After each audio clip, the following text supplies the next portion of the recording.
पहले 90 दिन की तैयारी बहुत अच्छी चाहिए, अगले 9 महीने बहुत बड़े हो जाएंगे। लेकिन चक्कर क्या है, शुरुआती रिजल्ट छोटा होता है, इसीलिए आप छोड़ भी देते हैं। शुरुआती रिजल्ट मिलता नहीं है, इसीलिए आप छोड़ भी देते हैं। यही शुरुआत है जब स्पीड बहुत बढ़ानी पड़ेगी। कई लोग फर्स्ट मूवर होंगे, पर आप फास्ट मूवर बन जाइए, वो फर्स्ट मूवर अपने आप पीछे हो जाएंगे। शुरुआती रिजल्ट छोटा होता है, इसको बीट करिए। इसी पहले 90 दिन में अगले 9 महीने की तैयारी कर लेनी है। आज आपको एक स्टोरी बताता हूं। एक बार की बात थी, एक राजा थे जो बहुत ही दयालु, बहुत ही कृपालु थे और अपनी प्रजा को कुछ भी देने के लिए तैयार रहते थे। एक बार वो शतरंज खेल रहे थे और उनकी प्रजा में से एक साधु उनके पास आए। बोले, राजन मैं आज आपसे कुछ मांगना चाहता हूं। राजन मैं आपसे आज कुछ मांगना चाहता हूं। तो राजा बोले, मांगो। साधु, क्या चाहते हो, मांगो। बोले, राजन मुझे कुछ ज्यादा नहीं, कुछ अनाज के दाने चाहिए। राजा बोले, तौहीन, आप मुझसे कुछ भी मांग सकते हैं, पर आप ऐसा क्यों कर रहे हैं? आप केवल अनाज के कुछ दाने मांगेंगे, कुछ भी ले लीजिए ना आप मुझसे। साधु बोले, नहीं नहीं राजन, कुछ ही अनाज के दाने चाहिए। बोले, कितने चाहते हैं आप?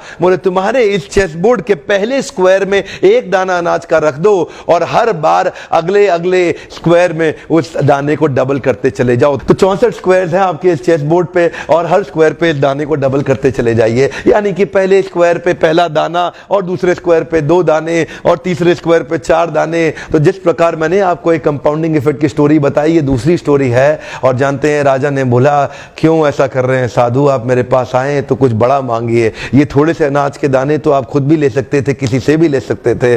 साधु बोले, राजन या तो अनाज के दाने दो या मैं चला। तो राजन बोले, क्षमा चाहता हूं साधु, सिपाहियों जल्दी आओ, तुरंत साधु को जितने अनाज के दाने चाहिए ये दे दो। तो उसके बाद सारे के सारे सिपाही चले गए और ठीक 5 मिनट के बाद सारे सिपाही दौड़ते हुए आए, त्राही माम राजन, बड़ा अपराध हो गया। बोले, क्या हुआ? राजन, वो जितना अनाज मांग रहे हैं उतना अनाज तो आज तक पृथ्वी में उगा ही नहीं। क्या?